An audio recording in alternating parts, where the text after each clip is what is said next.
Today on the show, Tinian joins us to share how you can get started with DIY. Kristen shares a second generation Fi win. Tasha shares a gratitude post. Joshua pays off his car. And Jonathan and Brad share their Black Friday wins. Welcome to the ultimate crowdsourced personal finance show. This is your Friday Roundup. You're listening to ChooseFI Radio. The blueprint for financial independence lives here.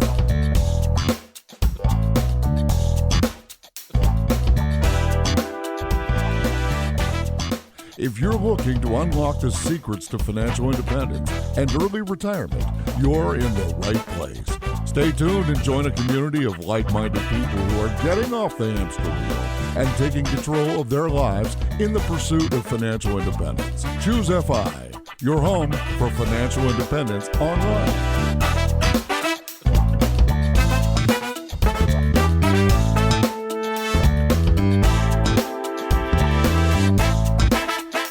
Hey guys, welcome to the show today. Really excited to dive into this past week's episode with Tinian from DIY to Fi, and also talk about what is possibly, Brad, my favorite holiday, Black Friday. I know you're surprised by that, but there's nothing that I enjoy more than going to a completely overpacked retail location and standing in line for hours and hours with my thermos while my fingers fall off, only to enjoy the following pandemonium that ensues when the door opens up their offerings and allows us to purchase the latest gadget for 10% off. And to help me with this, I have my co-host Brad here with me today. How you doing, buddy? Hey, I'm doing good.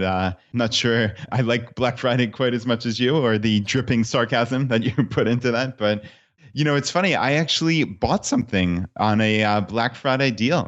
It was crazy. That's awesome. Tell us about it. What'd you get? Yeah, so this, we certainly were not out at 5 a.m. It was one of those 3 or 4 day deals. So we got it at a human time. But my wife and I grew up, each of us in our house is playing ping pong. And we both played with our parents. And it was just this fun family memory that I think each of us had. And also, let's be honest here, we're a little competitive with each other. So you guys are so competitive. As I've gotten to know the Barretts more and more closely, you guys take it to another level. Oh, man. Yeah, I think we're both like recovering type A personalities. I try so hard in my real life not to be like that anymore, but it's still hard with board games sometimes. And believe me, we play fair. We never cheat. That's like I'm glad we could clarify that. Yeah, no, you'd be out of the family. My kids know that. So, but anyway, ping pong is like the next frontier. So we were researching tables, and I don't know, Target had some like junky table on sale for like $100, but then there was this like premier table at Dick's Sporting Goods. It was half off, which, believe me, I know it's, you know, you're looking at the rack price. So this is not like that great of a deal. But anyway, we wound up getting this phenomenal table, and we're going to use this thing for just hundreds upon hundreds of hours. So it was well worth the price. But what was interesting, and the reason why I bring this up, is that I actually got to take advantage of community, which is what we're always talking about here at ChooseFI, is actually having a community of people who can help you when you need help. And two of my buddies who live within a half mile of me and are also listeners of this podcast and members of the Fi community, they really saved me big time with this ping pong table. So I get to Dick's, and I'd already bought the thing online, and they're like, "Oh, so you have a pickup truck, right?" I'm like, "What? Of course I don't have a pickup truck. I have a regular SUV, you know, a 15-year-old SUV." They're like, "Yeah, that's not going to work." So I'm on the way home. I text my buddy Blake, "Hey, can I borrow your pickup truck? I need to go pick this up from Dick's." And within 30 seconds, he got back to me. He literally drove to his house, grabbed the keys, and drove right back to Dick's and got the thing. But Jonathan, honestly, it weighs about 300 pounds. It was unbelievable. So there was no way that Laura and I were going to even be able to move this thing 1 foot. So again, I'm on my way back. I text my buddy Matt, who lives right around the corner from me. And he was like an offensive lineman, college offensive lineman. So he's like a big, strong dude.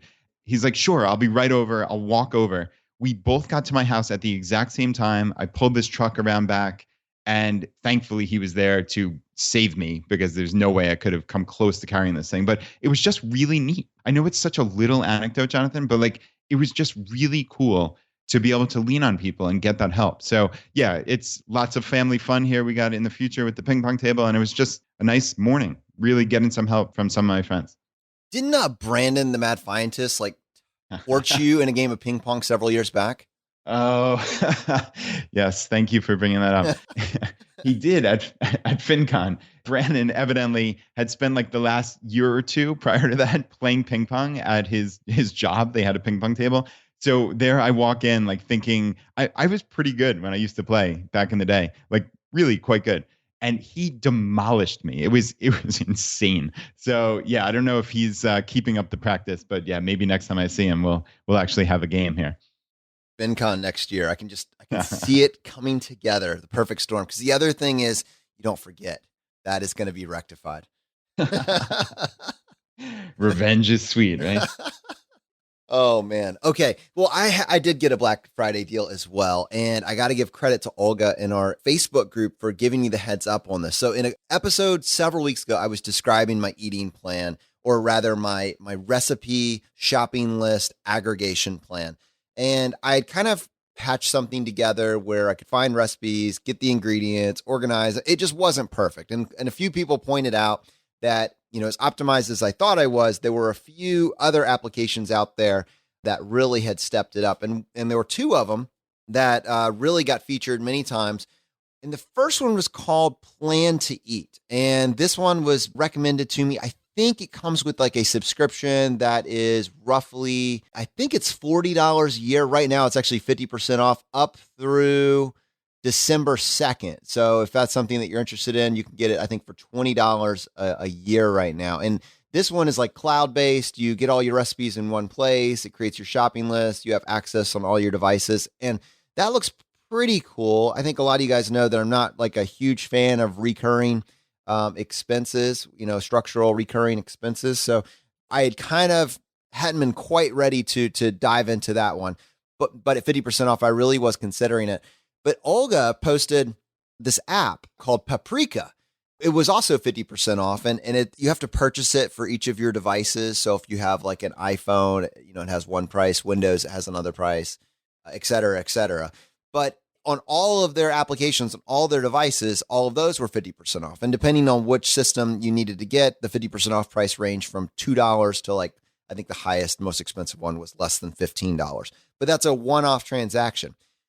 Regardless, I haven't been able to dive deep into both of them to determine which one is absolutely the best, but I went all in on Paprika, and it's amazing. It is so fabulously wonderful. So you actually can look for recipes inside the application browser and then download the recipe. It automatically will download the recipe, download the ingredients, put them inside of a shopping list for you, allow you to pair that with your pantry and remove any ingredients that you don't need. It gives you all the flexibility and the features that you want. So Brad, this is where I'm going with this. First, thank you to Olga for telling me about it. And then second, this has allowed me to take my planning to the next level. So what I'm actually doing now, one of the challenges that you gave me a while back was, it's great to talk about what you actually spent on groceries, but what's really more interesting is the cost of consumption, because groceries aren't always fixed. Sometimes you have more that gets used, several weeks later or a month later. How do you really track that? So really it comes down to, again, price per serving. So what I've done is I'm using this Paprika app, and inside of it, I'm starting to track my cost per serving, because you can add extra details and extra information, as well as my macros. So basically calorie counting, essentially.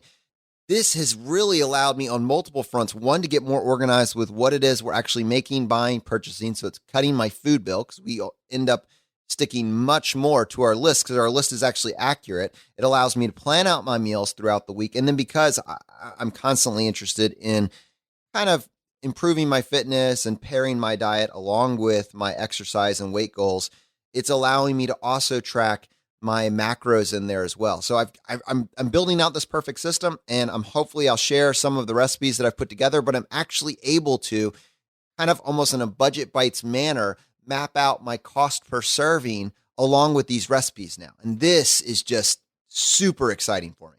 Yeah, that sounds cool, Jonathan. But I just want to dive into this a little more. Does the app itself have recipes? No. And that's the best part. So Here's the problem. I keep going to like Sam's Club and Costco and seeing the cookbooks that are there, and they always look awesome. And occasionally I'll even buy them. But then when I get home, they're much less awesome. I never want to open them. I never want to look at them. I never want to like take a picture or copy down the ingredients. Like I never do anything with it. So with this app, it actually has a web browser inside of it. And the web browser is basically just a Google extension. So you have Google inside of this app. And then you can go to anything. You can go to Pinterest. You could type in best chicken marinade, or I don't know, something with chickpeas and lentils, and pull up any website on the internet. Basically, all the websites on the internet use basically plugins to track the ingredients. So they all follow some basic CSV format. This app knows how to go in and parse that and pull it all into something that you can use. So you basically have access to every single recipe that you can visualize on Pinterest. And within one button click, you're turning that Pinterest picture into something that you can do your grocery shopping around, into something that you can, into your meal planning for the week. Like you can map out for your week. All right, I'm going to make this meal. It's going to make 8 servings. I'm going to have that at, lunch on Monday, Thursday, and Friday, which means I need to still plan out these additional meals. You can basically build in your top 50. It just does so much heavy lifting for you if you are the meal planner in your family. Yeah, and I'm personally not the meal planner in our house, but I suspect Laura, this is going to be an app that Laura's going to want to look into. Just to everybody, I did go ahead and look it up because it kind of felt like it might be rude for me to tell you what an awesome deal it was and you can't get access to it. But if you are listening to this on November 30th, Friday, November the 30th, this is the last day that all of the apps are 50% off. They were just 50% off to the end of November. You have to pay for it per operating system that you're using it on. And unfortunately, in my house, I am a Windows, Mac, Android family. So that was a little bit of a strategic fail on my part. So you're going to have to think through how you're actually going to use it. But yeah, we'll put the link in the show notes, but it's called Paprika. Yeah, and Jonathan, actually, since you're talking meal planning, I know a lot of people in our audience are always looking for tips. And this was kind of a cool one that really impressed me that Laura did this past week is we had my parents in town for Thanksgiving. And the night after Thanksgiving, nobody really felt like cooking, but we wanted takeout. There's this takeout place right around the corner from us that's called Deep Run Roadhouse. It's this really delicious barbecue restaurant. And they have this like family pack that annoys Laura to no end. It's Jonathan, you would get such a kick out of it. It's a family pack of 4 and it's like $32. But basically you're getting like a pound of meat that you can just buy for $12 and then like some random side. So it's like coleslaw and macaroni and cheese and a couple of rolls and maybe like a dollop of something else. So it's essentially nothing. And you leave wanting more because you only get a tiny little bit of mac and cheese and coleslaw. And it's just really frustrating. So Laura, in her classic style, made a little workaround here. So she makes her own macaroni and cheese. She found this like delicious, creamy stovetop mac and cheese recipe. And she makes her own coleslaw. Then we just went there and bought a pound of meat for $12. And of course, she has these delicious brioche rolls that she buys in bulk from Costco and just kind of individually freeze them so we can pull them out whenever we need them. So those are like, I don't know, I think they're less than a quarter each. So she wound up recreating this meal for well under $20. I think she said it was 12 for the meat and then maybe 4 to 5 for all the other miscellaneous stuff. So we're talking $17 maybe at the absolute most. For a savings of $15, we all were more than full. We weren't frustrated because we had no mac and cheese and coleslaw. And we actually had leftovers, which was great. So it made not only those 4-person meals, but Laura and I had that for lunch the next day. So it amounted to 6-person meals for this $17. So I know it seems like a minor thing, but the little things really are the big things. And this was just like a cool bit of planning that Laura did and just saved us some money. And she does this all the time. It's really neat.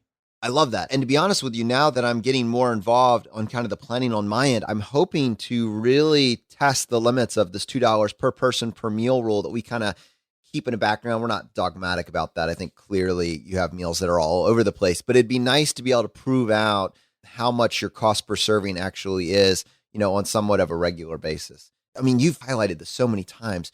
When you apply some intentionality to your grocery bill, it's thousands and thousands of dollars. And frankly, in a relatively short period of time, like 6 months to a year. So really worth looking at. All right, man. Well, let's go ahead and take a few minutes and talk about this past week's episode with Tinian, this trades path to FI. I think it was a long overdue conversation. man, he was an incredible messenger for it. Yeah, Tinian is absolutely fantastic. And yeah, like you said, a very good messenger. And it is long overdue. I know we mentioned that in the podcast, but for some reason, there's this like absurd thought that a lot of people in the FI community are just in tech jobs or engineering. And when you see our Facebook group with 30,000 people in it, and you see the diversity, you know that it's not just this tiny little caricature. And there are many people in these trade jobs. And certainly this is the first of many podcasts. So great to have Captain DIY on. And I loved how we talked about like these are jobs that are not going away. And if you listen to the doom and gloom about robots and AI taking people's jobs, well, it's very hard to imagine that any jobs of the electrician, plumbers, this type of variety, that those are going away anytime soon. And Brad, I think one of the things that I kind of feel the need to fight against is this idea that everyone needs to go to college. A lot of people will go to college, and college will be a great choice for many people. But I think that what we're seeing, especially for my generation, millennials and Generation Z, it's increasingly a bad bet. I'm not saying it is a bad deal, but like if you just go into it blind without a plan, without realizing that there's other options, you can come out with $60,000+ in debt and nobody waiting to hire you on the other end. Not everybody needs to go to college. I just don't think it's a blanket statement, but I couldn't really prove that out, or at least to this point, I couldn't give the economics of a different choice. And I think that's one of the things that me and you have both felt the pull. It sounds great to just say that, but let's highlight some additional paths. Let's look at the economics and try to figure out what some viable alternatives might actually look like. And I know that we've spent some time talking about Treehouse, which is, in our opinions and in that of Ryan Carson from episode 74, it is a form of a trade. But these are the ones that you traditionally think of in terms of trades. And I love the fact that now we get to actually take the opportunity to pull back the curtain and look at some real numbers. Yeah, I completely hear you, Jonathan. And this is not us ragging on college by any means. Both of us went to college and had great experiences. And I certainly wouldn't go back and trade that decision. So what this is for people who are potentially looking for additional options or other paths. And that's perfectly legitimate. Everybody should not go down the same path. That should be obvious to us. But somehow as a society, we've kind of gone awry with this. And Tinian said something really simple, but it was important during the episode. He said he has a much easier time learning with his hands. And I don't think it's just Tinian. I think there are tens of thousands, hundreds of thousands, millions of people that have a different approach to learning. And you can't sum up whether or not we're going to be a success in this world by whether or not we crushed a standardized test or very good at multiple choice. There are other paths for individuals that statement resonates with. I love that Tinian shared kind of his path and the numbers. We got some feedback on this episode from Connor. He said, great episode. I just wanted to add that I am an apprentice electrician in Minnesota. I've been working in the field while doing an electrical associate's degree. The wages I have encountered have been much higher than what Tinian discussed. I've heard of his numbers during the beginning of the recession, but the labor markets for electricians has really tightened up in a good way. And I will be graduating this next month and starting full-time as a second-year apprenticeship at $22 an hour with a 401k, dental, health, and some paid vacation. The trades are definitely a path to independence if you can learn how to be frugal and to use your skills. And Brad, that's what this is, man. We got to figure out how to pair this kind of optimized path in trades, pair it with what we know about building a financial independence machine, building a perpetual money-making machine. Yeah, you're right. And thanks to Connor for writing in. I know that $22 an hour sounds a lot more livable, certainly, than what Tinian quoted at $7 an hour, because I'm sure a lot of people heard that and kind of reflexively tuned out. Who could live on $7.50 an hour? So yeah, that's good to hear that the apprentices are getting somewhere in the vicinity of $20 to $25 an hour. And I think it goes up from there, even within the apprentice program, right? Yeah, well, yeah. So it sounded to me like as you move up through the apprenticeship ranks, your pay increases with that. It looks like it's about a 4-year path, 4 to 5 year path to become, I guess, what would be called a journeyman electrician. And on the other side of that, as a fully licensed journeyman electrician, you're actually making above $50 an hour, probably actually on the low end, $50 an hour as an electrician. And that really provides us with some opportunities. And as we kind of think through what our goals should be, especially if we're looking at it as our job as a vehicle to reach financial independence, there is the frugality aspect, right? And focus on slashing your expenses. But on the income side, this is obviously a lot easier if you can beat that median income and you can do it without a significant debt burden. So if we can map out some paths for individuals to beat that median income and do it without incurring an incredible amount of debt, it just makes everything easier. And I was just thinking it might even be interesting or fun to kind of map this out. You have this 17-year-old and maybe they heard about this episode and this is something that appealed to them. And we're just talking about, this electrician path. But, I think when you're talking about trades, as we kind of pointed out, this could be plumbers, electricians, HVAC, maybe landscaping to a varying degree, welding. There's certainly plenty of trades, although in this conversation, we're talking about electrician. But if you are able to start this path at the age of 17 or 18, and your school only costs somewhere in between, Tinian actually sounded like that was the high end at $25,000. I know some of the community colleges, you can get that degree for less than $10,000. And then from there, that can hopefully set you up to get in your apprenticeship program where you're getting paid from there on out. But let's say that, on the high end, you can achieve all of this with less than $25,000 of debt. You're making money the entire time. So while all of your friends are in school and they're taking out additional student loans to finance that, you're actually working and either coming out of school debt-free or actually coming out with a positive net worth. During that 4-year period of time, you're making $20+ an hour. And then after you get your license, now you're making $50 an hour. I mean, you're now at the age of 23, 24 years old, making over $50 an hour with no debt, a significant net worth. If you pair that with some of the strategies, by the time that you're in your early 30s, you basically are done, right, Brad? Yeah, that's remarkable. And $50 an hour, you hear that and it's kind of hard to conceptualize, but that's about $100,000 a year. If you work 40 hours a week for the standard American 50 weeks a year, right? That's $100K. And that's huge. And that's not counting any side jobs either. I know Tinian talked about this, and I do have family members who are actually electricians and in the trades, and they have side jobs all over the place. Tinian's describing as soon as he got his license, people are coming out of the woodwork to basically ask him, hey, I've got this job on my house that I need done. Can you do this for me? Those jobs just keep on coming. And you're talking 100K from your day job potentially. And then who knows how much from these side jobs. So you mentioned above median income. I mean, you're well above median. I mean, this is an enormous salary for a 24-year-old potentially if you started right at 18 and did that 1-year program and then a 5-year apprenticeship. You're at 24 years old, potentially making, who knows, $130,000 to $160,000 a year. That's just unbelievably significant. And like you said, Jonathan, you're only going to a 1-year program, and Tinian described that as an expensive one at $25K. So for people who are living at home, earning a salary, they can very quickly pay that off. And hopefully they can find less expensive programs so they don't even have to pay off the full $25K. You're at a positive net worth probably by the time you're 20. From there, it's just almost a glide path. It's remarkable. And I think increasingly, my somewhat newfound entrepreneurial bent kind of comes through, and I just get excited about the idea of building businesses. But all the principles that we talk about on this show become available to you in particular in the context of trade. So I just want to kind of tie a couple threads. We've talked about building a side hustle, and I think probably a lot of us have this thought that a side hustle can't be the same thing as what we do in our day job. And that's just simply not true, especially if your job lends you the ability to acquire and do highly lucrative additional work outside of your normal 9-to-5, like this absolutely does. So think about this. You have a skill set that is not just easily learned. You can't just be replaced by an individual down the street. It takes time and commitment to learn this skill set. And so you can charge, thinking about what Nick Loper from the Side Hustle Show was telling us. If you have a highly cultivated skill set, then that means that you can charge a premium for that service. So it's not like a loss leader mentality where anybody can do it, so it's just not worth this much.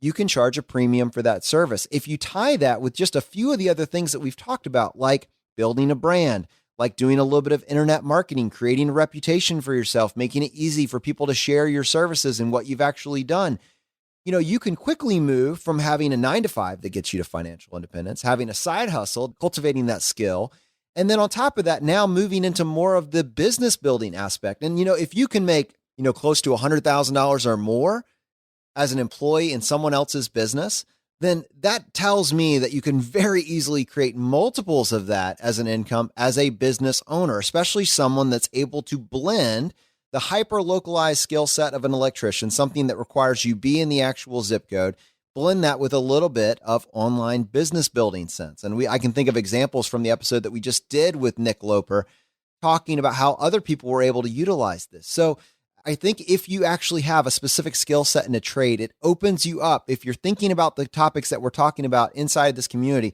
it opens you up far beyond just being an employee and making a high hourly rate. It really opens you up to start considering what would it look like to be able to build my own business, something that is mine. Building a business, something that is uniquely yours. That to me is incredibly appealing. Yeah, and Tinian described, especially with this particular business, the ability to slowly transition from having the comfort of this full-time job that pays a real significant income into building a side hustle and eventually turning it into your own business, right? He described this in a couple ways. He talked about first taking on jobs with the tools that you have. This was such a minor point, but it really stuck out to me because I just thought it was brilliant, is that you don't have to go out the day you get your license and buy $50,000 worth of equipment just in case you get a side job that needed one tiny little obscure piece of equipment. No, you take side jobs that fit into the skills you have and also the equipment you have. Again, such a minor little point, but it was brilliant. And you can build up your business and build up your tools and equipment over the years as you get more of these side jobs. That's the beautiful thing. The business can fund itself and help it grow. And then you talk about the actual transition out.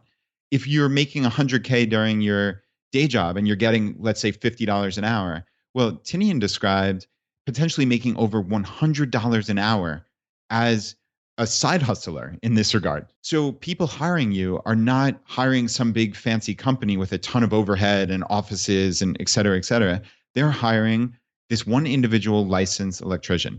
There's no overhead for that. So they're getting a deal. In essence, they're probably not paying $150 an hour that they'd pay to one of those big companies. They're paying $100 to you. They probably know and trust you. And also, you're getting a great deal because you're not getting the $50 an hour you were getting during your own day job as an electrician. You're getting $100 an hour. So everyone wins. And the beautiful thing is you need 20 hours a week at $100 per hour to make your 100K. So the actual transition from having this safety net of a full-time job into maybe transitioning full-time into your own business is not all that difficult, especially with the plentiful electricians work that's available for these side jobs. So to play this out, Jonathan, if you're doing 40 hours a week at $100 an hour, that's a $200,000 a year job.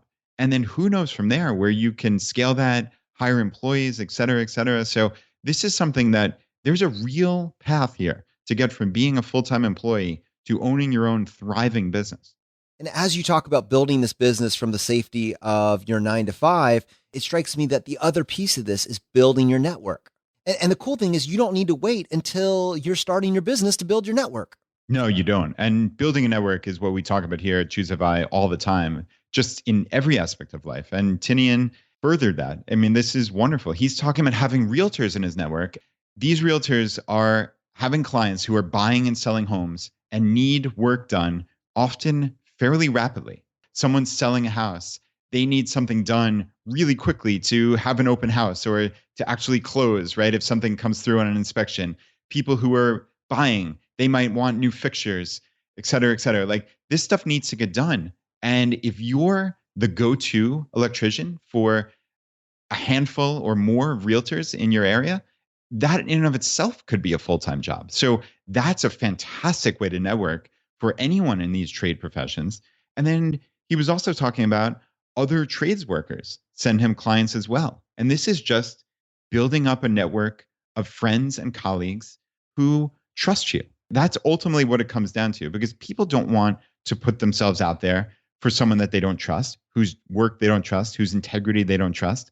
So those kind of things are essential. You need to build the human connection first. And then you have these people who hey, if someone's a general contractor and they're doing some work, you're the go-to electrician or you're the go-to HVAC person. So you can build up an entire job just from your network. You don't have to do any kind of advertising online or in yellow pages or anything like that. You can just build it out just with that networking. So this is the prototypical example. And yeah, I absolutely love that.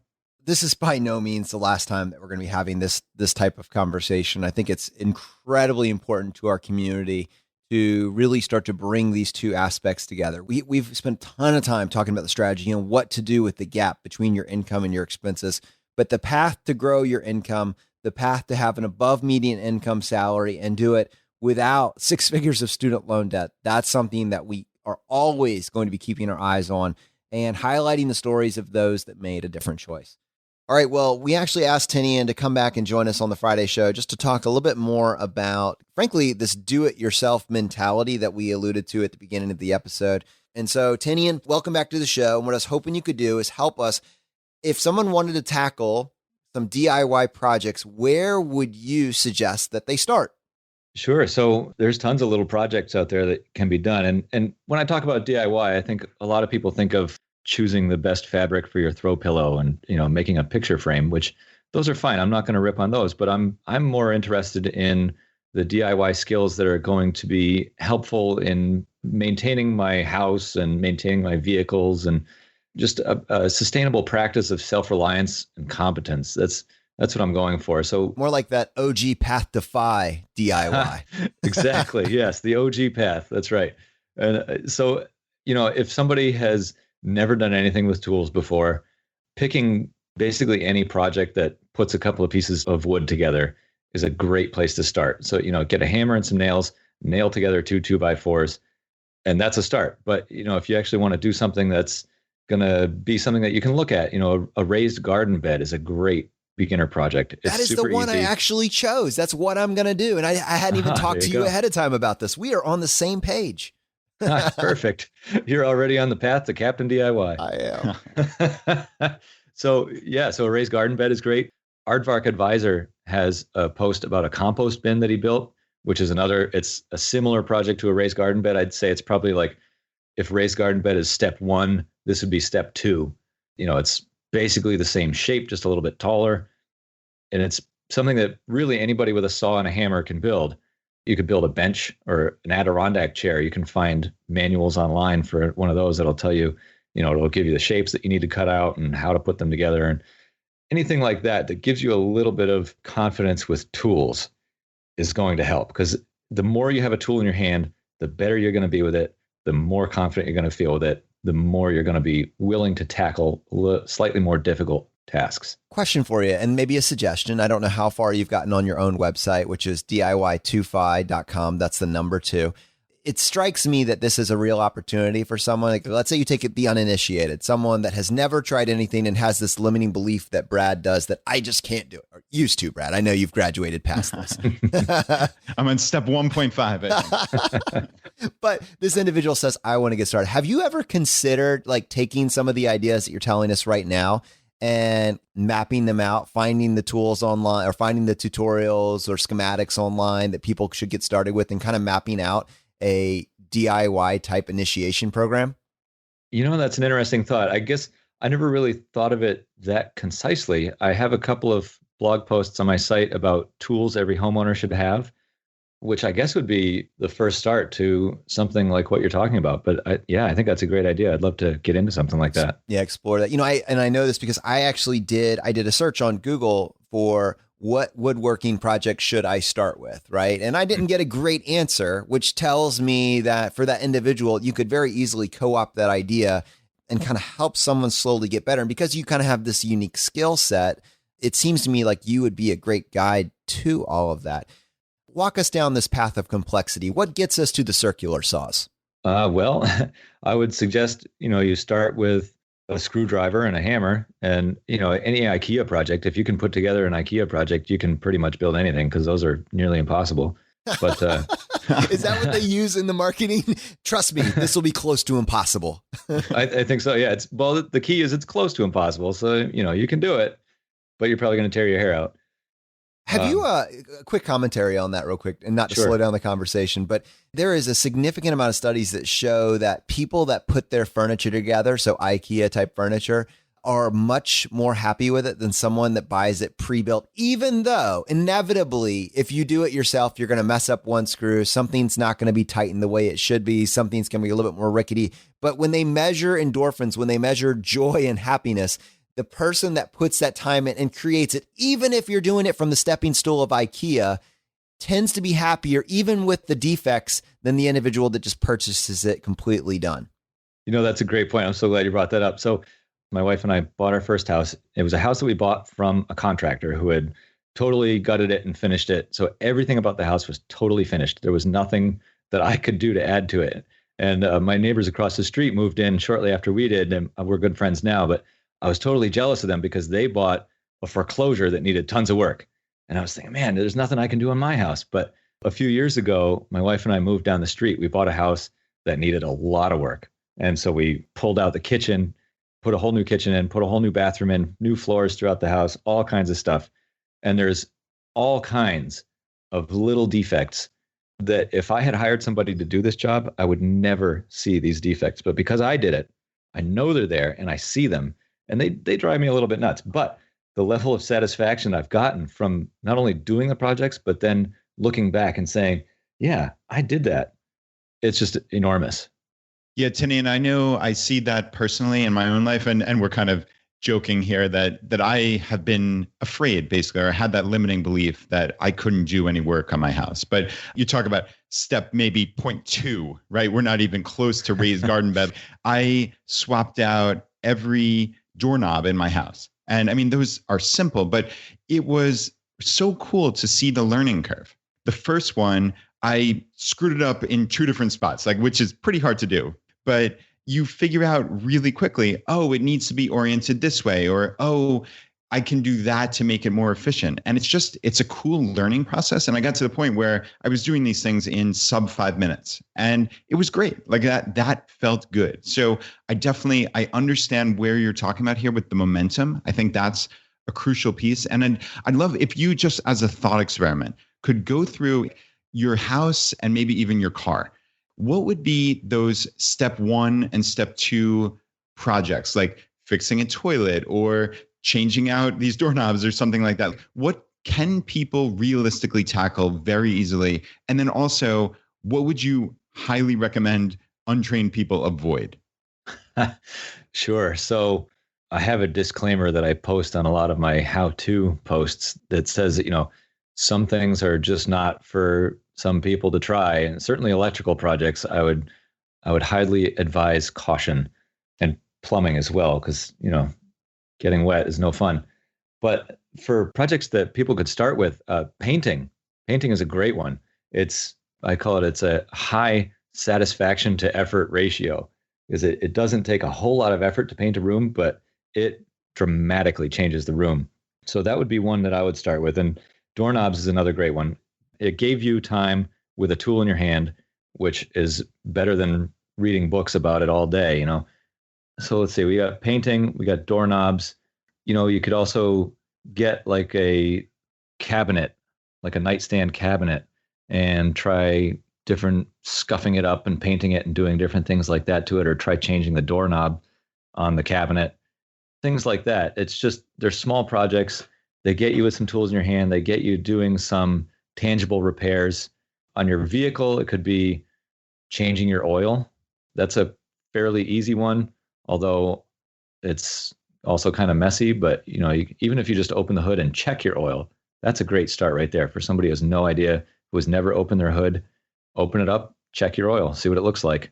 Is there an individual out there, and I know there is, who has never opened their hood? This is the small piece of action that you can take today. That's your assignment. Find where the hood latch is and open it. Exactly. It will expand your universe. Aggregation of marginal gains, right? There we go. Hey, thank you so much for weighing in with us. I will report back with some of the list of projects that I'm tackling. I was thinking about making a fire pit in the backyard, so doing some very beginning masonry work. And I'll put some pictures out there once I have that completed. But there's a lot of fun stuff that you can certainly do. And I love the idea of increasing joy, happiness, and satisfaction through the power of DIY. Absolutely.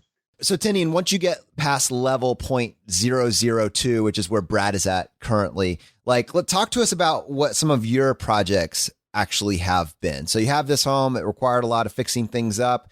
You have a pretty experienced DIY guy. Walk us through some of your biggest wins from a DIY perspective. Sure. So I recently started raising chickens. So building a chicken coop was a great project. The best thing about a chicken coop is that it's a chicken coop, so it doesn't have to look pretty. It doesn't have to be perfect. As my plumber coworker of mine says, I'm a chicken coop carpenter. I can do any carpentry as long as you don't mind if it looks like a chicken coop. So, it doesn't have to be square. It doesn't have to be perfectly level.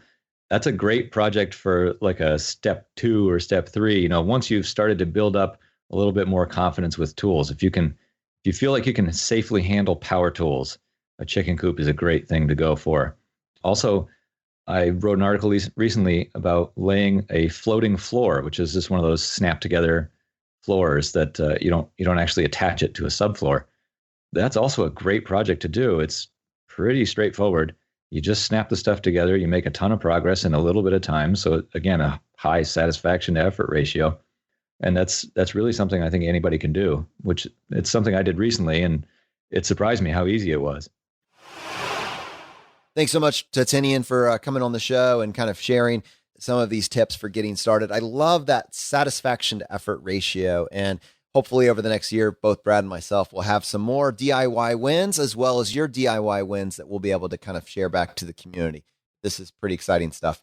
Let's go ahead and use this opportunity and highlight some wins, some feedback and comments that we got from the Facebook group this week. And Tasha shared a gratitude post. She says, I'm grateful a friend of mine introduced me to this group. I'm beginning to get my finances in order and have started listening to the book, The Simple Path to Wealth, that was recommended here. Chapter 1 really spoke to me. I am one of the few people in my family to graduate high school and the only one to go to college and have a professional career besides my dad, who is enlisted in the Air Force. I haven't had role models, advice, or guidance regarding money. So when my young, motivated self took on $50,000 in student loan debt and got a degree in anthropology, I genuinely thought I was doing the right thing. Now, 15 years later, I'm still trying to repay that debt, and it's suffocating.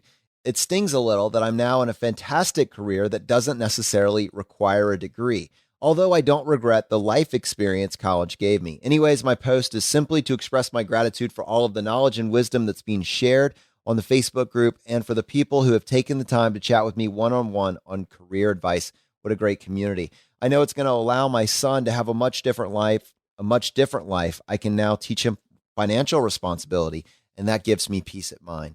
And Brad, first of all, and Tasha, first of all, thank you for sharing this. And Brad, it reminds me that on our website, there was an article posted by Shannon called 50 Ways to Improve Your Finances by 1%. And that was just an incredible summary of the different ideas that have been talked about and highlighted by this community, and almost giving you an a la carte menu that, you say, you know what, I've probably made some bad financial choices up to this point, but each day I can get a little bit better and I can take a very simple action. And when you look back at the aggregate, it's transformative if you were to do all of these different things where your finances will actually end up. Yeah, there's no doubt about it. And that was a phenomenal article.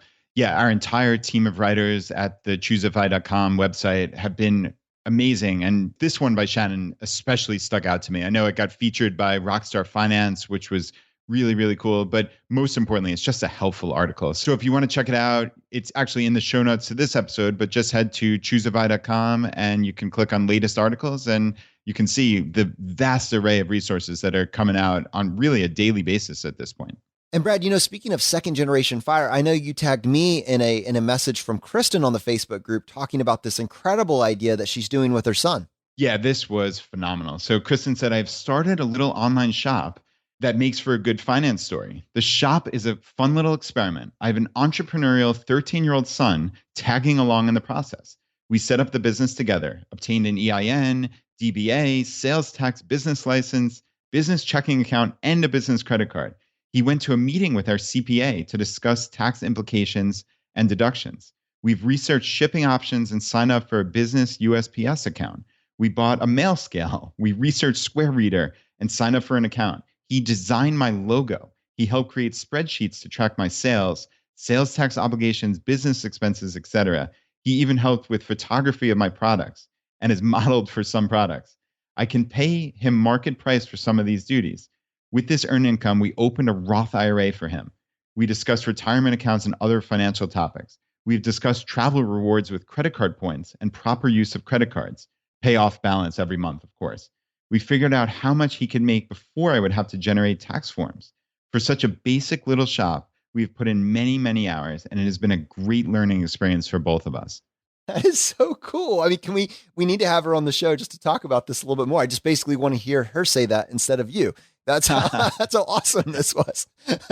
I agree completely. And yeah, let's make that happen. Having Kristen on and her son would be amazing. Like, there are too many things. I mean, this is maybe 200 words, and there are probably 15 different lessons that we've talked about over the 200 episodes that we've had. This is just so fantastic. And yeah, it's neat when you see your kids getting involved and you see them interested. So yeah, it was funny, Jonathan. I didn't even tell you about this. My family went to our friends Tim and Missy's house, and they have 3 boys, and they actually all listen to the podcast. So we went over for a game night, which was really fantastic. And the kids just get along famously, and it's just a really good time. And I guess their boys were telling our girls about my podcast, which is so funny that they listen and have picked up things. So Anna and Molly came home and actually wanted for the first time to listen to the show. So we started way back at episode 1. We downloaded the first 2 episodes and listened to both of them. And I think they enjoyed it. So it was cool.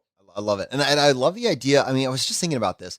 What an incredible summer project for both the parents and the child to work on building something like this. I mean, to go through everything that she just listed is transformative. What is the story you tell yourself about yourself? Think about that child's life experiences going into all the things that are coming up to have said, I did this at this age. I just think it's almost a rite of passage in a very, very cool way. Yeah, certainly a FI rite of passage. And hopefully there are many, many thousands of families out there who are starting to learn about this and starting businesses, even like Kristen's saying, a small little online shop. The lessons that you can learn in those, who knows, dozens of hours, they will stick with your kids forever. It's time well spent, that's for sure, even if this business makes $0 in profit. Joshua shared his Black Friday win with us. This is a receipt that he got from his credit union. He said, we paid off our freaking car.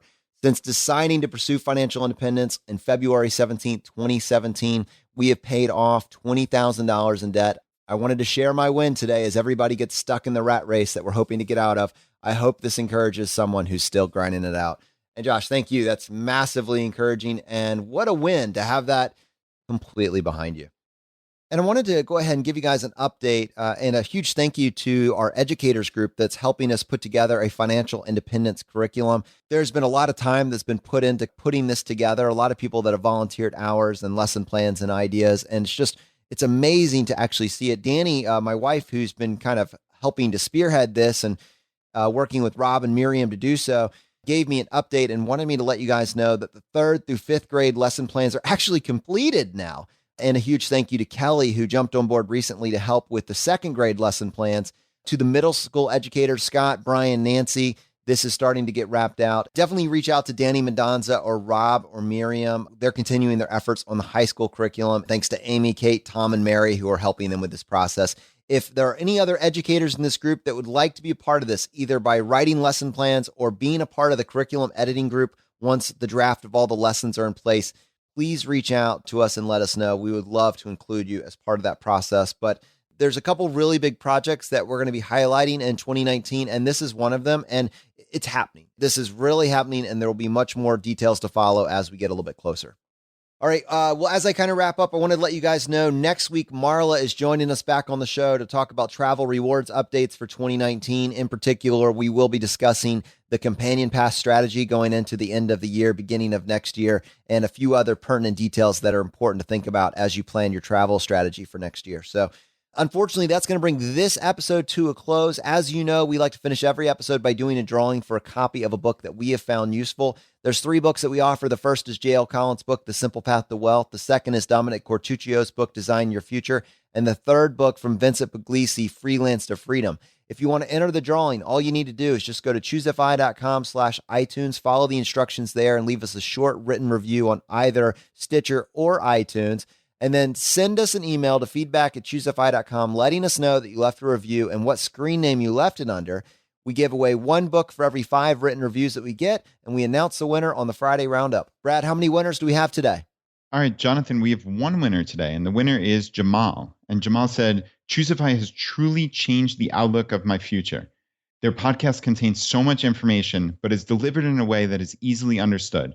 Brad and Jonathan's balance is what truly keeps me sucked into every single episode. I feel each of their personalities, as well as points of introspection, are really beneficial in helping me progress on my own financial and health goals.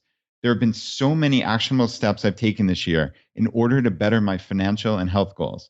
Here are a few to give you an idea of what you can accomplish. I will max out my pre-tax 401k, invest 50 to 65% of my take-home pay, VTSAX, and for a future house hack. And I opened a Chase credit card for rewards. I bought dumbbells instead of a gym membership and lost 10 pounds this year. I inquired on new car insurance, which dropped my car insurance from $200 a month to only $110 a month. Term life insurance, invested into myself by reading more books and studying for a network IT certification. This podcast has taught me that no matter what age we are in control of our wealth and our health. At the age of 23, I have made these changes and will continue to be a better version of myself. Hashtag young FI, and the fire is spreading. That's awesome, Jamal. You know, my call to action this week for those of you that are paralysis by analysis, trying to figure out, well, what should I do? Here it is. I want you to go check out the show notes for today's episode. I want you to look at the article that we referenced, 50 ways to get better with your finances by 1%, and choose one of those. Choose one of those to take action on this week. Let's continue to get better together. All right, my friends, the fire is spreading. We'll see you next time as we continue to go down the road less traveled. You've been listening to ChooseFI Radio Podcast, where we help middle-class America build wealth, one life hack at a time.